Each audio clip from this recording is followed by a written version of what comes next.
Welcome to The Pop, where we're broadcasting live on YouTube from downtown Los Angeles.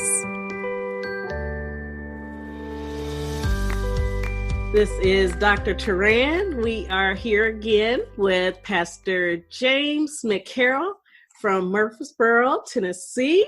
Welcome back. Hey, it's good to be back. I'm excited about tonight. Me too. We left off with so many things to talk about. And it was just like so many amazing things that we were discussing in regards to servant leadership. And we're just continuing that discussion. I want to do just a really brief recap that we were looking at, and we focused on the person of character. And these are the 7 pillars. Person of character, someone that puts people first, and someone that is a skilled communicator. And we left off with those 3. The other 7 pillars of servant leadership include someone that is a compassionate communicator, someone that is a compassionate collaborator, someone that has foresight, someone that is a systems thinker, and someone that leads with moral authority. So I just wanted to recap that for my listeners. If you didn't have a chance to watch the first episode or listen to the first episode on the podcast, you can definitely feel free to revisit the first part 1 of servant leadership and why we're talking about Jesus. But today, before we go into what we're going to be talking about, I just want to have another introduction of our guest, Pastor McCarroll, to just again share a little bit about yourself. We're so excited to have you. Absolutely. So my name is James McCarroll. I serve as the pastor at First Baptist Church here in the beautiful city of Murfreesboro, Tennessee. I'm a native of Nashville. I was blessed to be able to serve the congregation I serve and to not only work there, but work throughout the community and work through different business ventures to just serve the people around me. And so it's just been an absolute privilege and such a wonderful growth opportunity as a leader. And so it's just a privilege, and I'm excited tonight to be sharing with Dr. Turan. It's about to go down. So I guess my last little nugget about me is I am on tiptoed anticipation of what we're going to see happen tonight and what you're going to experience tonight. Absolutely. We are, again, so honored to have you. And I just can't say it enough. Like, I'm super excited. And we have been talking about you guys not having to listen to me only for the rest of this month to finish out this discussion about servant leadership and the ministry of Jesus. So I'm going to let it come straight from the horse's mouth. What are we doing the rest of this month? So, man, we're gonna move this from a 2-part conversation to a 4-part conversation, just so we can fit it all in. I think last week we felt like an overweight woman trying to wear her high school jeans. We couldn't get it to fit in. We couldn't get it all in. So with that being the case, we just figured we'd expand the waistline and make more room for the conversation. Just a little bit. Squeeze it on in there, but have a little bit of breather room, right? Right. So we're so excited. And today, just so that you guys know, the title of today, even though we are going to cover some more. We don't have to rush now, but we're going to cover some more of those qualities of a servant leader. The title for today is We're Still in Crisis. The pandemic continues. And as we talk about that, I just wanted to share the overview of the essence of what we're going to be talking about is that we're continuing to forge ahead, right? Through this ongoing pandemic, while many leaders are still trying to figure it out. They haven't figured out how to bounce back. And bouncing back is really bouncing forward, to spring ahead, I should say, knowing the changes that are going on. And when there's this consistent evolution, there's this consistent change, I want us to be able to collaborate in our thoughts surrounding this about those key pillars of servant leadership and how to use this leadership model to help heal, to help bring peace, and to help the organizations as they are going through this transition. Yeah. So that's really what we're going to be talking about as we pull in some more pieces, since we don't have to stuff it all in. So, so one of the things that I just want to start us off on is a lot of leaders, and I want to say this really plainly, a lot of leaders are not only still dealing with the pandemic, but they're also dealing with the civil unrest. There's a lot going on where leaders are still trying to cultivate their groups. And it's been concerning, and it puts a question mark in my mind of the readiness, which does speak to the servant leadership, like pillar of foresight. Yeah. And so you're trying to figure things out to help balance the workforce with the pandemic. But now we have these ongoing issues of race relations, the highlight of inequality that has continued to grow, and how pervasive it is at this point. So let's just sort of just jump right into it. Some of the things that come up for you about the servant leadership style, the ministry of Jesus, and the times that we're in.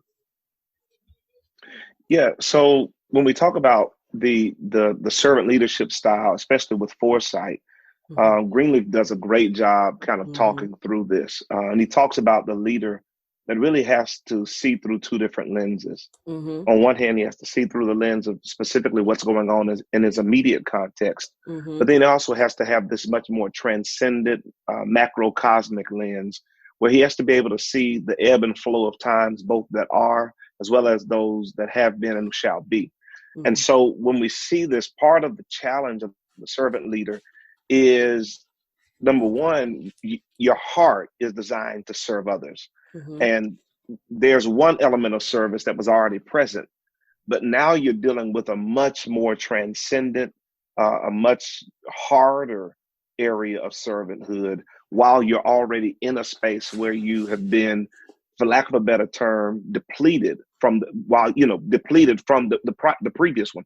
So there's this juxtaposition, if you will, in leaders right now, in any leader, where you have to now address this new fire. It's like being in a house that's on fire, whether the basement's on fire, then all of a sudden you have a grease fire, and you're like, oh gosh, And so it's one of those things where we have to begin to ask the question of, how do we deal, what's going on in each fire? So the first thing is realizing or recognizing the source of each fire.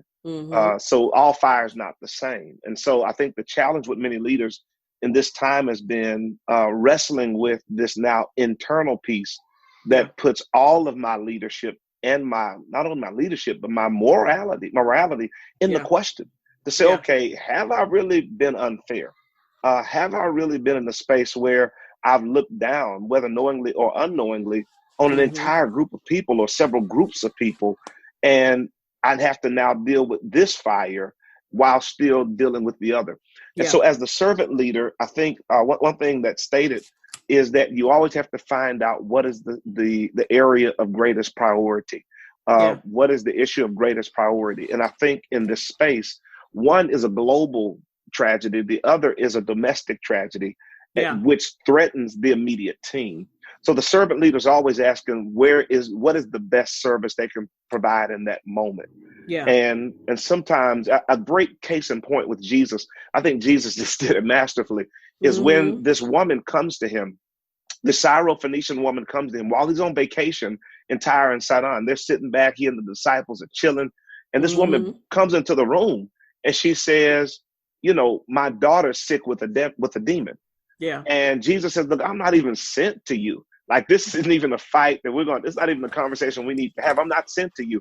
I'm sent to the children of Israel. So do I take the kids' bread and now give it to the dogs? So now we see two distinct cases of servant leadership or opportunities for service. One is he has to deal with this larger picture of bringing salvation to the Israelite nation. But then in his immediate purview, he's got this woman that is clearly sick. And now this is more of a socio-political issue. Right. So, he has to wrestle between the two. And I think many leaders are in that space. And what he does is this, he realizes, okay, there's going to be an immediate need I have to address. Mm-hmm. And the longer term need is just that. I won't be able to fully address it in that time, but this is a need I can address in the moment. And I think most servant leaders have to ask the question, where can I serve most powerfully in the immediate moment, while simultaneously not throwing away the greater service that has to be rendered in the larger moment. And so I think it's just a space where as servant leaders, we really have to address the race piece, because here's the big piece that affects the team that will be serving the larger picture. Right. And so we have to be able to make sure the team is all on one accord, so that we can address the larger issue at hand with a unified front.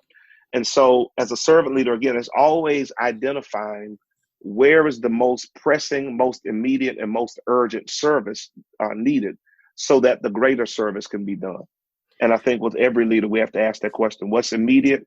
And then what is the greater service, and how do we address that immediate, so that we together can then address our greater service? Well, to play a little bit of devil's advocate a little bit is the question of, how do we do it all? How is it that we're addressing all of this and giving it its full attention in the midst of the chaos? How? Well, it's hard. Like honestly, you have to choose the battle you're going to fight today, while never forgetting the war that's at hand. Say that again. So you have to choose the battle you're going to fight today, while never forgetting the war that's at hand. And I think sometimes it's just, you have to realize that a war is won battle by battle. Mm-hmm. And so you have to be able to determine what's today's battle. Mm-hmm. And you spend your energy on that battle. So just, conquering the one thing that's in front of you, then going to the next thing, and ultimately in time, the overall concern gets handled. Yeah. And I think of that even when we speak of going back to the drawing board. What is the vision? What is the mission? Yes. And I think that when you say that, my mind goes to the space of, well, if you are making sure that you're staying firm on a clear vision, on a clear foundation, it's easy to say, like you said, what's the bigger war? And the bigger war for some people is to maintain organizational health, because organizational health is what helps drive productivity, provides employee engagement, employee health, customer satisfaction, all of those things that are in some ways a checkbox, but actually really necessary, and you can't allow, like you said, the main goal to be lost, right? Because ultimately the goal is still to get back there. And I think that, and tell me if you agree, I think that a lot of the stress, a lot of the confusion, a lot of the unsettledness in making a move and making a decision on what you're working on is because there's a foundational issue. Where's the foundation? Do you know where you're going back to, so that you know how to lead the now? What do you think of that? Yes. And so to your point, you're exactly right. If you're not clear on the why, then you have a hard time wrestling with the what, the how, the when, and the where. Yeah. And so, I think, when we talk about servant leaders, it begins with being clear on the why. The thing I love about Jesus is Jesus didn't come with a foggy why. He was clear. He was clear on why he was here. He was here to seek and to save that which was lost. He didn't come to condemn man, but that everyone through him should be saved. He was clear on his why. And so when a person like a Peter comes up and says, no, you shouldn't go to the cross, he can say clearly, get behind me. In other words, man, you're not clear on the why. Right. And I was just about to say that. I was just like, that also is a factor when people are questioning it. You have, especially depending on the size of your organization, you Yes. have everyone questioning, well, what you're going to do. Are you going to do this? This organization is doing that. This organization is doing that. But if you're not clear, you can't come back to the space of this is where we're going. Just like you Yes. said, within the ministry of Jesus, he was very clear. Anytime there was a distraction, anytime it was a question, it was, let me ask you a question if you're asking me, Yes. And I love that about that, the ministry style and even his response. It was, well, what do you say? What is it that you're really asking me? That came up because he was so sure. And it was more of, let me try to figure out what you're trying to communicate with me by asking me the question, that if I'm not firm in my foundational, my vision, my mission, my purpose, that I can, just easily just turn the other way, when no, that will lead to the detriment of the plan, So Yes. Go You're ahead. exactly right. It's if you're not clear on the service you're called to render, your life will be spent either as an extension of someone else's calling, a carbon copy of someone else's assignment, or a smokescreen for someone else's agenda. Wow. Yeah. Area of servant leadership, especially in leadership of large organizations, if you're not clear, and you'll see this in the life of Jesus, you had certain groups that used them as a smokescreen because they didn't want people seeing what they did that was wrong. So they would bring up a bunch of questions to divert the attention away from themselves. Right. Or you'll become a carbon copy of someone else's calling because you're not clear. You end up now adopting the calling of someone that looks to be successful based upon their highlight reel. Yeah. Or number 3, you become an extension of someone else's calling. You literally spend your life being the ornament to someone else's vision. Yeah. And most leaders in times like these, this is where, everyone, it's kind of like being in a ship that's in a storm and you have 50 different ways to save yourself. And if you're not sure of who you are and what you're called to do and which direction you're called to go, you'll just listen for the best possible thing. Now, there's nothing wrong with benchmarking. Let me articulate that. Yeah. But benchmarking is for the purpose of adopting healthier methods for a direction you already are headed. Okay. So it's not meant to fully adopt the why of another person. It's to adopt the mechanisms and the methods that may make your journey where you're heading a little bit easier. Yeah. And so for us, I think in this season, the hardest thing is, and it's going to be so mean to say, Doc, so mean to say, like the hardest thing is we have to be honest about, number one, whether or not we really are clear on where we were heading in the first place. Number 2, the level of foresight, innovation, and creativity we lacked. Yeah. And then number 3, no, Baptist preachers always have 3. So number 3 is we have to be honest about what we don't know. Right. And that's hard in leadership, especially, and I think Greenleaf mentions it, when everyone's asking you, where do we go? Yeah. What's next? And this season, I was speaking with a leader the other day, this season has been like trying to saddle and ride the wind effectively. Yeah. And it's interesting. I was trying to look up, there was a top executive of a major brand. I don't want to say the name of the brand, but there was a major executive who recently stepped down because she said she realized that she is not the one, even though she did deny having any racist thoughts or racist beliefs, prejudice, that she wasn't the one to lead the charge towards an anti-racist culture. Wow. In the organization. She stepped down. And just to your point too, I pulled up, there was a point I wanted to highlight too, when it talks about servant leaders having concrete skills. That's what Greenleaf was mentioning. And something that he said, I wanted to quote from his book on the 7 pillars of leadership, practicing the wisdom of leading by serving.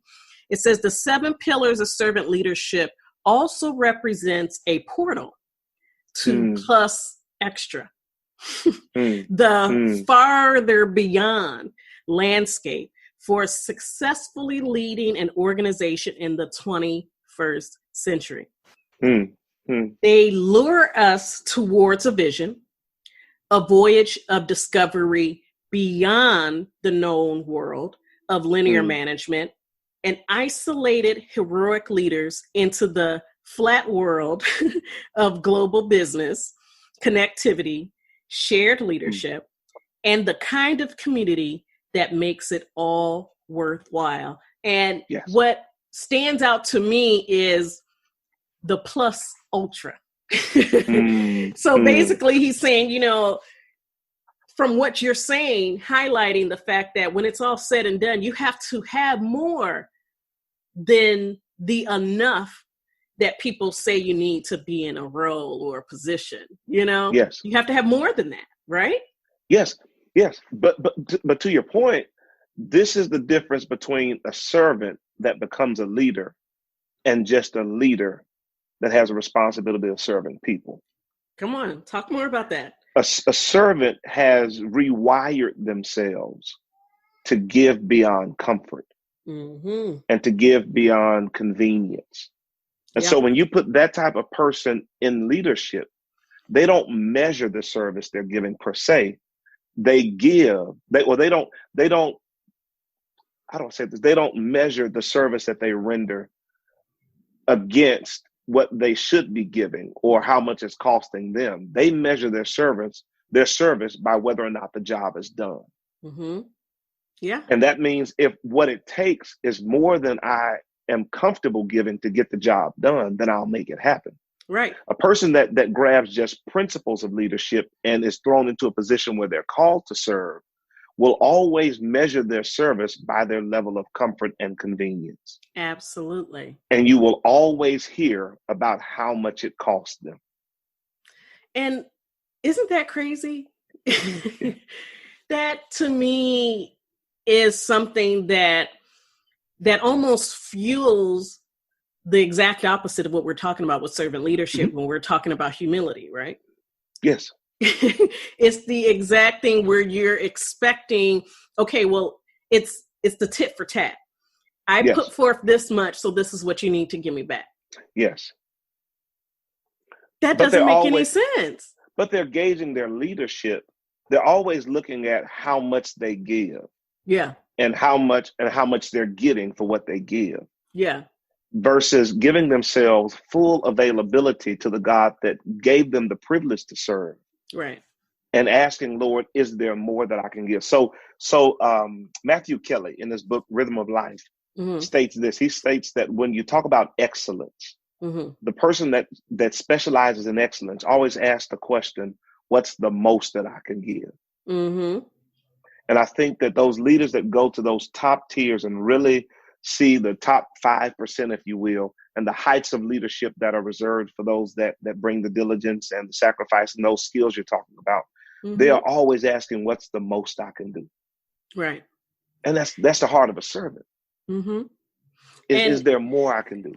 And I think, and I want you to share a little bit more on what you think about, if we were to look at the quality of the compassionate collaborator, that's one of the pillars of a servant leader. And when we talk about the ministry of Jesus and his collaborations in order to execute, you know, because I feel like if you have help and you allow the help, you won't be so inclined to a tit for tat mentality. It helps with the humility because you know out the gate, I can't do this alone. Yes. So in comparison to the ministry of Jesus, how was Jesus a compassionate collaborator as well? Yeah. So when you talk about, we talked last week about the fact that servant leaders serve at three levels. Mm-hmm. They serve the God that called them, Mm-hmm. they serve their coworkers, and they serve the people to whom they're called. Mm-hmm.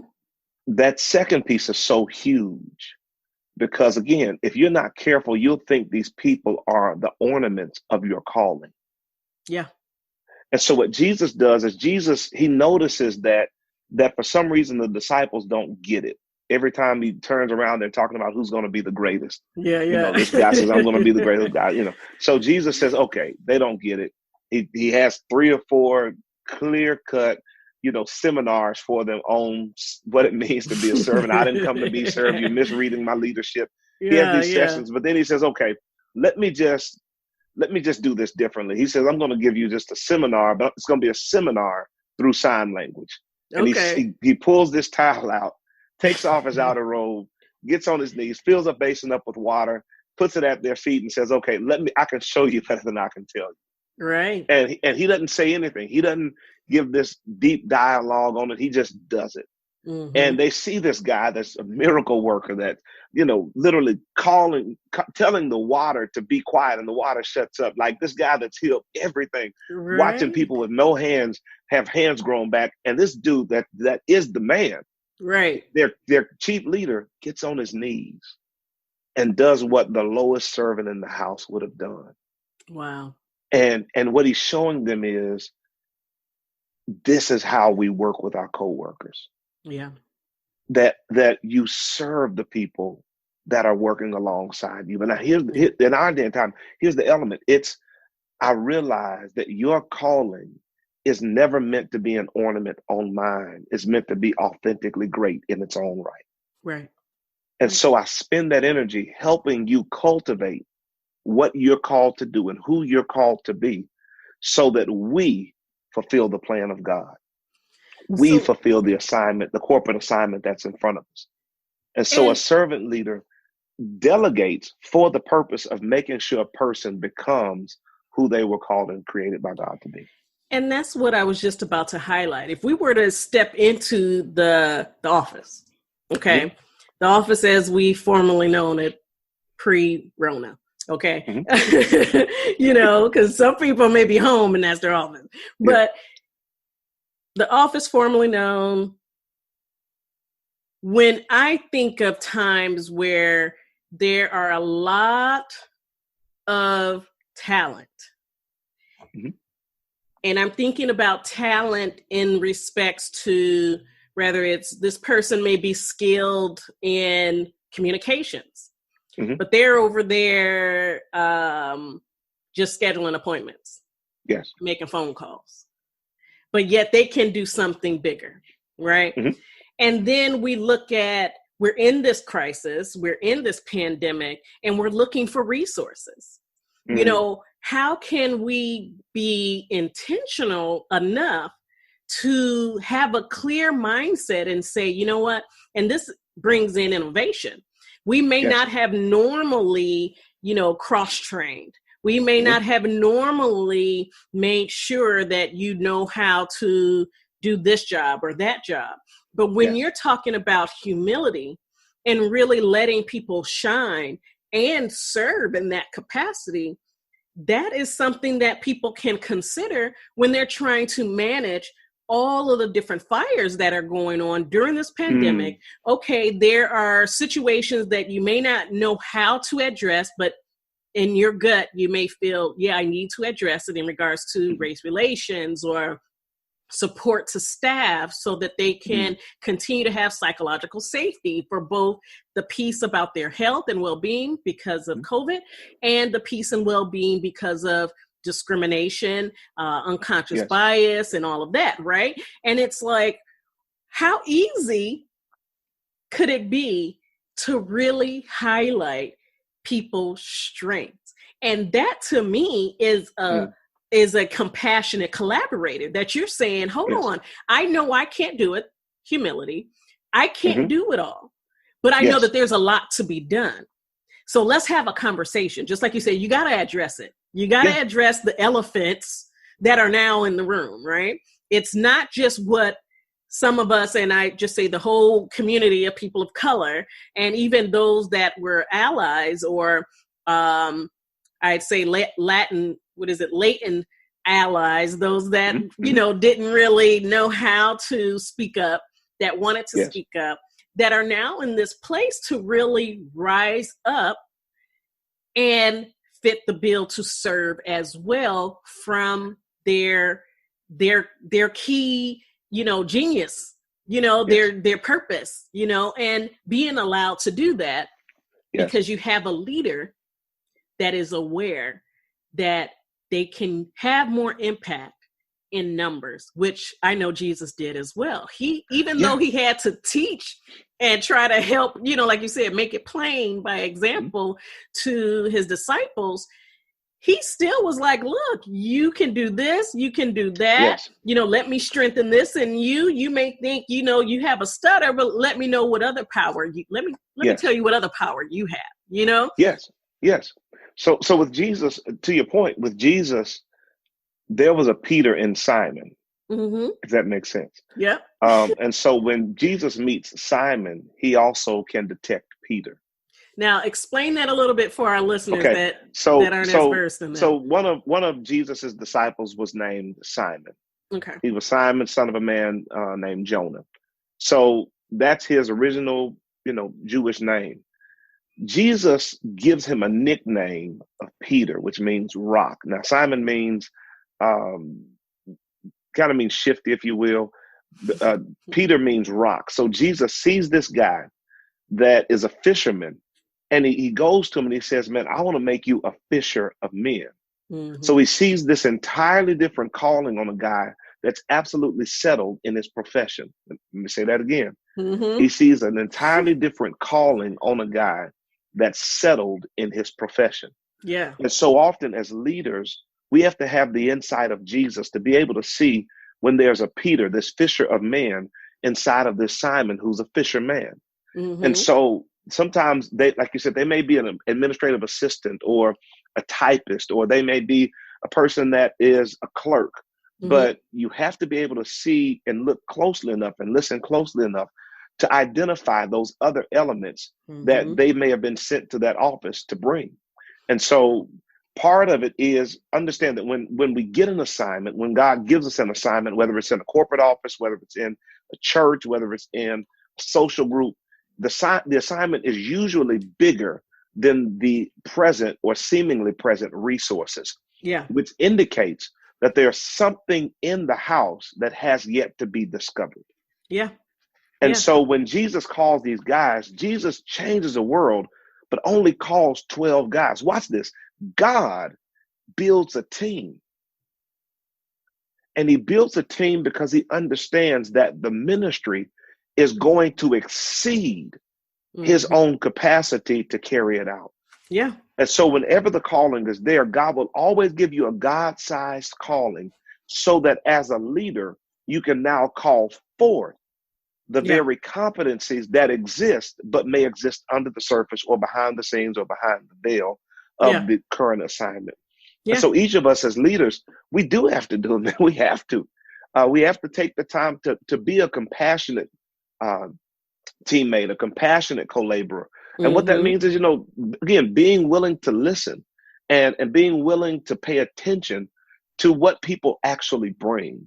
I'll never forget, as a pastor, we had a lady that was sitting out in the pews, and she loved coming to church every Sunday, had a good time. And I at the time, our choir was the best. We were probably on a scale of 1 to 10, a strong 2.5. They were not that great. So one day we're talking, and now she's a great member, chilling. She decides to become an usher. So she's an usher, doing a great job ushering. Yeah. And through conversation, we find out she has a master's degree in music. And she's been a choir director. She's written music. She's done all of this stuff, been a composer. And this is her gift, but she's an usher. Yeah. And sometimes, we can have people that aren't necessarily displaced, but they're not operating in a way that it reflects their full capacity. Yeah. I think to your point, Doc, you're exactly right. The servant leader is always so adamant about serving the greater need that they're constantly looking to elevate the service of the people around them right, in a way that's in alignment with their truest calling right, and their richest right. calling. And the thing is, going back to when I was asking the question of, so how do we get this done? How are we able to strategically, because that's the key, how do we strategically deal with the battle that's in front of us without forgetting about the war that's at hand? And I think it's by tapping into the resources of the people. And we spoke last week about how one of the first, I think it's the second pillar of servant leadership is putting people first, Mm-hmm, right? mm-hmm, And putting people first isn't just, oh, I'm going to say hi and make sure I'm being nice. No, it's being intentional. Yes. It's being Yes. intentional. And something that is also mentioned by, it's James Sipe and Don Frick of this. And it's saying servant leaders help others meet their highest priority and development needs. So it includes seeks first to serve, but Yes. inspire them to lead. So you're inspiring other leaders, right? Like you're not just saying, hey, I want you to be down here and I'm just going to be really nice to you. No, you're tapping into the leadership capabilities of each person because it's also based on their innate desire to serve as well, right? And it's like, you know, the self-interest is deeply connected to the needs and interests of others and serves in a manner that allows those served to grow. Well, it goes back to John Maxwell's point in his book, The 21 Irrefutable Laws of Leadership, where he talks about the law of the lid and that the organization can never grow beyond its top person. Yeah. And so in what you just stated, it's inherently believed that the person actually has the capacity and has the internal framework or moral framework to see people as capable, to see everyone as capable. The challenge with this new dialogue on race is that people have to go back to their core frameworks. And so they have to ask, how am I wired? Yeah. You know, so this is more than whether or not you're actually capable. It's whether or not I'm even perceptive enough to consider you as capable.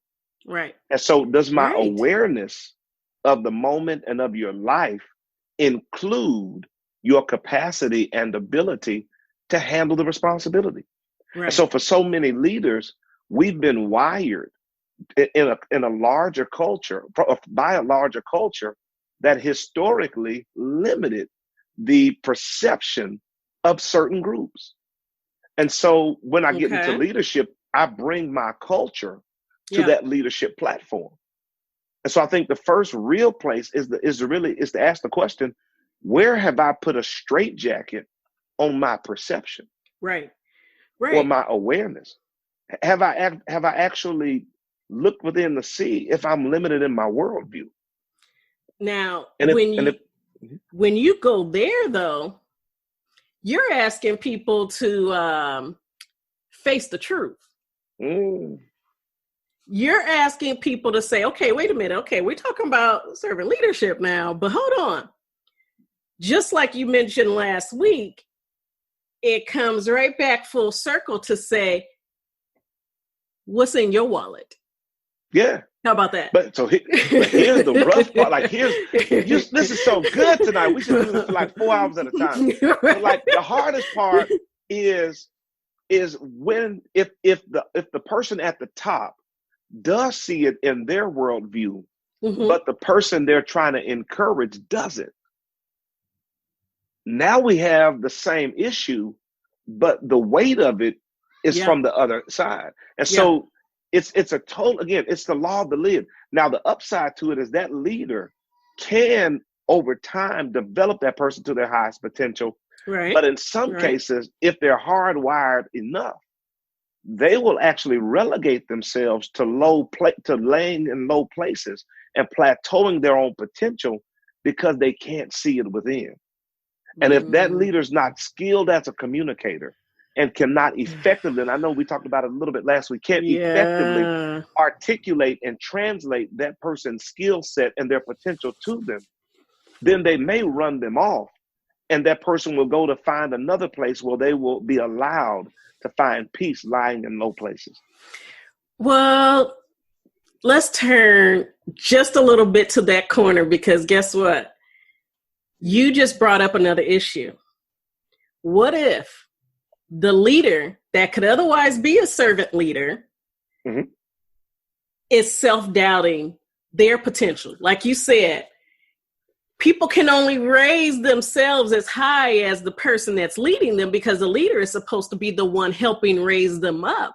If they're not helping them raise up, it's just like passively, not purposely, like growing your organization, right? Yes. So it's not on purpose, but you end up inadvertently and some purposely, unfortunately, snuff the growth of those that are following them. But what if the inadvertent snuffing of someone else's growth is because you haven't realized your potential, and so you're stuck? Yes, you're exactly right. I'll tell you, and I'll speak from personal experience, so I'm not putting anyone else out there. Like, I know for the first probably 6 years of leading the church I serve, I questioned whether or not I was good enough. I didn't know whether or not I was good enough to actually lead a large body of people. I figured, because I'd never seen a church that large, I had no point of reference. And so I had every reason to doubt that it would only grow, that it would grow beyond a certain point. Yeah. And so, because I felt that in a, I want to so badly say involuntarily, but it was really me choosing to see only so far. Yeah. And what happened is, because of my short-sightedness or my lack of confidence, the organization suffered. And I think there are a lot of leaders out there that are leading different organizations or different businesses, and you really wonder whether or not you're good enough to go to the next level. Yeah. And so what happens is you only serve, you sabotage the service, if you will. Yeah. Because you're only going to serve to the point that you can see yourself becoming. Right. And you're right, man. There's so many organizations. I wish we had, like, I'm gonna bump it up to 5 hours. 5 hours to do justice on any one part of these, But look, I y'all say that stay because tuned. there are so many people that are on here that are like, I want to be better, but I inherently can't see myself or see the business I have becoming better. I was speaking with an entrepreneur earlier today, and she was talking about people she was inviting into her realm of business. And the people she was inviting couldn't see it. Either they couldn't see themselves working that much, they couldn't see themselves being as successful, they couldn't see themselves operating certain equipment. And so they were literally sabotaging their own businesses and choosing to stay small because small seemed to suit them better. Yeah. There's a comfort, and not even a comfort in being small, right? I don't think anyone finds comfort in that, especially because we were created to be great. Yes. We were created to be in the likeness of someone that's bigger and greater, right? Yes. Yes. There's comfort in what they know. Yes. It's the unknown that's uncomfortable. I don't know if I'm going to do well. I don't know if I'm going to succeed. If I succeed, then what next? I don't, it's a stuck point. And it's a matter of getting beyond that, because self-doubt is literally just that. It's just you doubting yourself. It has nothing to do with reality. It has nothing to do with reality. It's just you and your mind and the opposition for the success that you're supposed to succeed, the growth that you're supposed to obtain. It's really just to keep you small. Because again, if we were created in a certain person's likeness, Yes. we're supposed to be big and grand in our own space, which is why Yes. when I'm working with people, I'm just like, you need to figure out the mindset first. We're going to Yes. work through Yes. this mindset thing because someone needs you. It Yes. may not be what, Pastor McCarroll is doing. It may not Yes. be what Dr. Turan is doing, but there's Yes. something in you, because we were talking about purpose, that is supposed to be driven and put in the forefront. And all of us were to lead in our purpose. So Yes. regardless, going back to how to lead when you're not in charge, that's implying either way, you're supposed to lead. But here's the thing. We're all leaders. Yeah. We all are given a specific, individually based assignment. No one is responsible for that but you. Yeah. No one is going to be held accountable for that but you. Yep. And so the freedom of the mind is so pivotal in the pursuit of the purpose. Your legs will never outrun your mind. Your calling will never outperform what's in your head. Yep. Like, you have to be able to see it, even if you can't fully see it, which goes back to foresight. Yep. So it's this concept that I have to be able to see beyond. Yeah. And people will they will follow you only to the extent that you can see beyond. Yeah. Yeah. And so you're right on, man. You're talking tonight. This is like, you're really on. It's really something that comes from experience. Just like you said, where you've been in a place where you've been unsure. And it's because of the impact that you were going to make. It's like you have to get beyond that. And that is that growing. That is that cultivating and growing into, your purpose that is necessary. And it's for a certain reason, because of the people that you will impact, the people that you will serve, that you need to have that experience for yourself so that then you can say, I've been there. Right? Yes. Just like for myself, it's like, how about imposter syndrome? Same difference. Like, okay, I'm a doctor. I literally had to go talk to somebody and have them tell me, Shanae, you're a doctor. So of course you know. And I'm just like, it didn't feel that way. I was second guessing everything. Wow. And it was like, but you studied this for years. And people, I literally was confusing the battle that was preparing me for the level of humility that I needed to have. I was confusing that with not taking ownership for my greatness.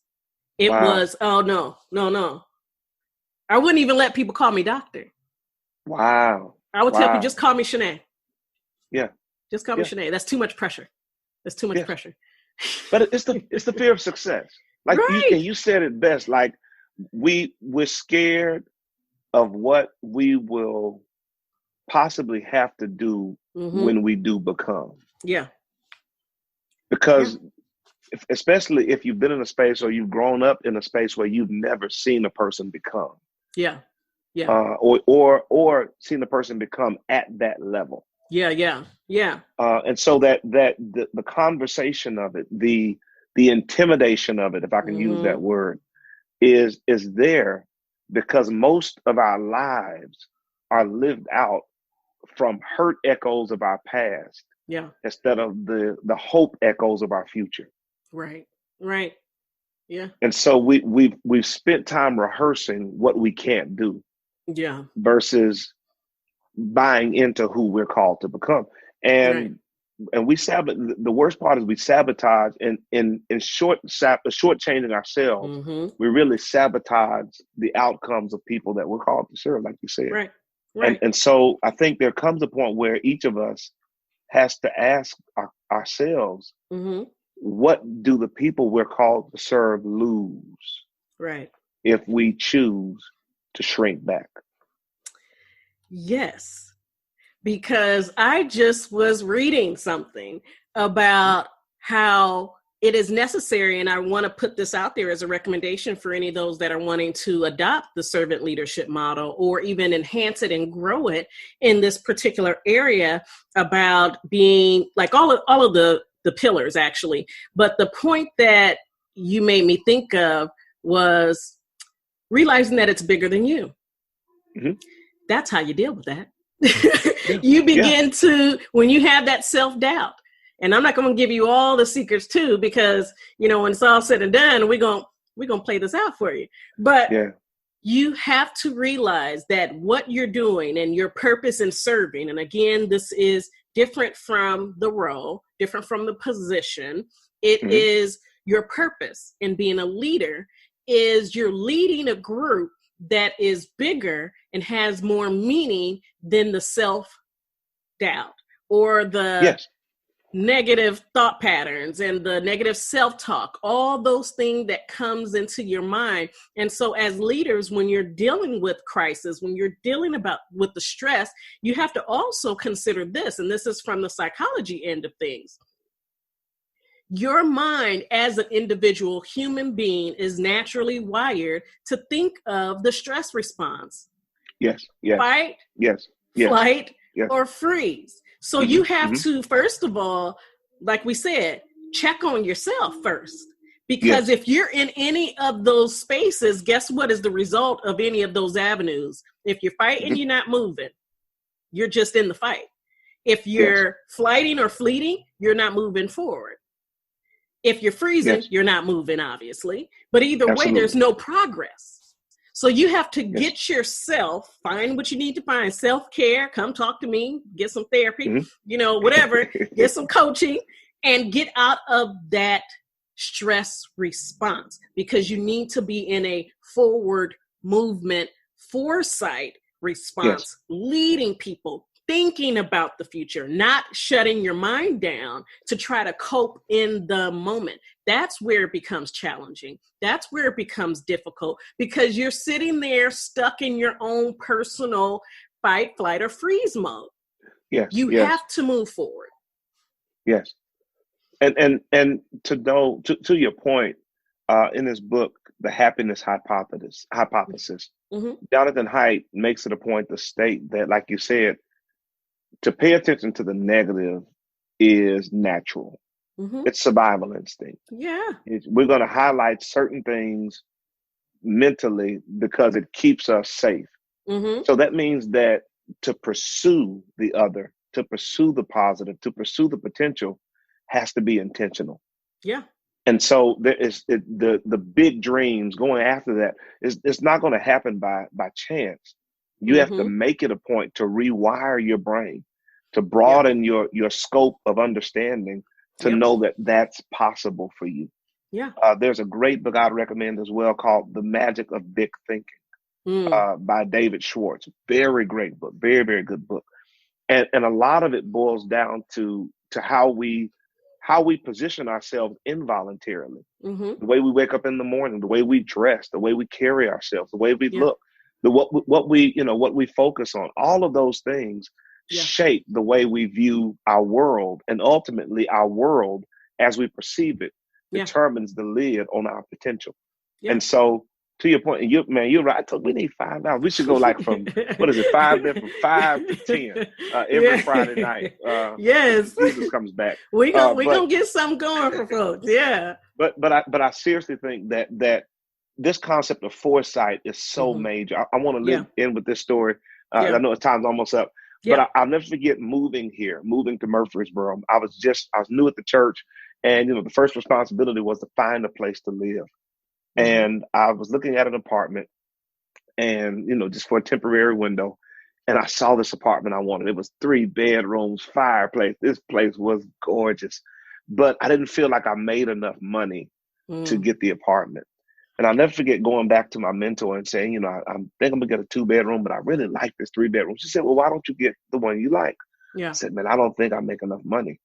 And she sits me down and she says, the issue is not the money. You have a poverty mindset.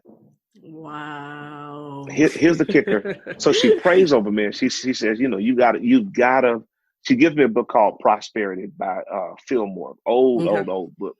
But when she speaks this to me, she prays over me and she says, boy, go get the apartment you want. Interestingly enough, I go and secure the apartment. Now I'm a little nervous because, I don't know if I have the money and all of that. Yeah. It turns out I had miscalculated my income. And I actually made more than enough to get the apartment. But because my mind had a lid on it, and my foresight and my insight and my perceptions were shortchanged, I was going to walk into less than I was supposed to become. Right. And I leave that by saying there's some people that your businesses are less than they're supposed to become. Yeah. Entrepreneurial pursuits, less than they're supposed to become. Corporations, less than they're supposed to become. Yeah. Just because we have allowed our minds to block the very moral agenda that's been screaming from our guts and our hearts. Right. And so whether it's racism, whether it's the expansion of a business, whether it's the pursuit of certain goals, we have to be very careful to guard our foresight and let our moral authority gauge and determine the goals of our foresight instead of allowing our sometimes logistical thinking or meticulous analysis that leads to paralysis keep us from becoming the best version of ourselves and seeing God, his full will done in our lives. Right. And thank you again. I want to also add to that just by a little bit of captioning again from Pillar 5, which is foresight, which we focused on a lot today, especially because of what's going on with the pandemic, what's going on with race relations in the world today, wanting people to really tap into that skill set. And according to this book, the servant leader imagines possibilities, anticipates the future, and proceeds with the clarity of purpose. So I want to encourage you guys. Servant leadership will literally serve you both at home and at work. You have to live with purpose. And when you are living in purpose, you begin to find yourself living in peace. We're not saying that there won't be any challenges. We're not saying that it won't be hard, but there is such thing as peace in the midst of each storm. So I want you guys to join us. We will be back. Pastor McCarroll is coming back. And next week, Friday, 5 p.m. Pacific Standard Time, 8 p.m. Eastern Standard Time, we are going to be talking again about servant leadership. And guess what the title is, Pastor McCarroll? Go for it. Ultimate Sacrifice. So get ready. I am so excited. And if you have any questions, if you would like to get in touch with Pastor McCarroll or myself, please feel free. We're going to make sure that on all of our playbacks that we have the links to his sites. And as you guys know, you can always get in touch with him if you're able to check in with me as well at www.officialspconsultinggroup.com. This is Dr. Turan, and you are listening and watching this time the Pop Podcast by Dr. Turan. Till next time, you all take care. Thank you, Pastor McCarroll. We can't wait for you to join us next week, Friday. All right.